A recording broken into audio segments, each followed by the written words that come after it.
This is the Tap-Rite Ball Lock Easy Keg Conversion Kit. It will give you the ability to use your kegerator to directly dispense from ball lock kegs. It is designed to modify existing beer and gas lines with a standard inner diameter of 3/16 of an inch, as well as the beer and gas ports on your coupler. First, run an inventory of all parts in the kit to ensure that you have all of the necessary pieces. You should have one gray gas socket, one black beer socket, one 1-inch hex nut, one rubber washer, 2 beer stems, 2 barb fittings, 2 female flared nuts for the barb fittings, 2 plastic flared washers, and 2 hose clamps. For this install, you will also need a flathead screwdriver and a wrench that can accommodate a 1-inch hex nut. Step 1. Ensure that all CO2 pressure is released from your system by turning off the valve to the CO2 cylinder.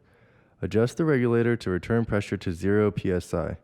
Then, release any remaining pressure by disconnecting the coupler from the keg.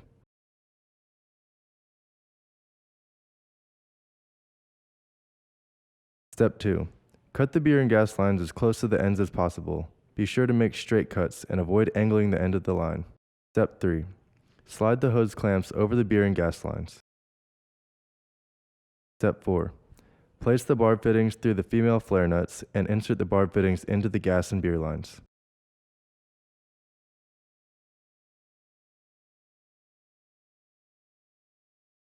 Step 5.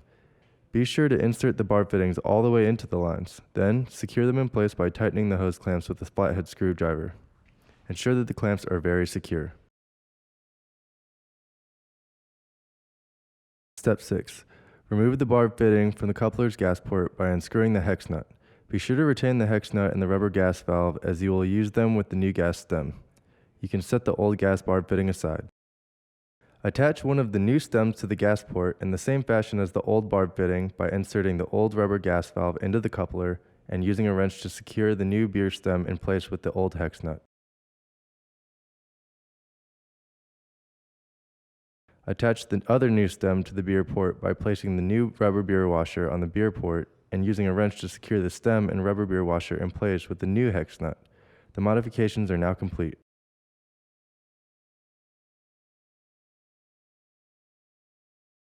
To attach the beer and gas lines to the modified coupler, simply place a plastic flared washer on the new gas stem and screw the modified gas line in place.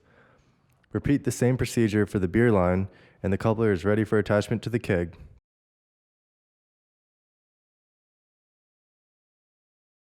To use the ball lock adapter sockets, remove the commercial keg coupler from the keg and unscrew the beer line from the beer stem. Be sure that the line is empty prior to detachment to avoid spillage. Then, screw the black beer socket into the line. Repeat the same process for the gas line, making sure that the gas supply is turned off prior to detachment from the commercial coupler.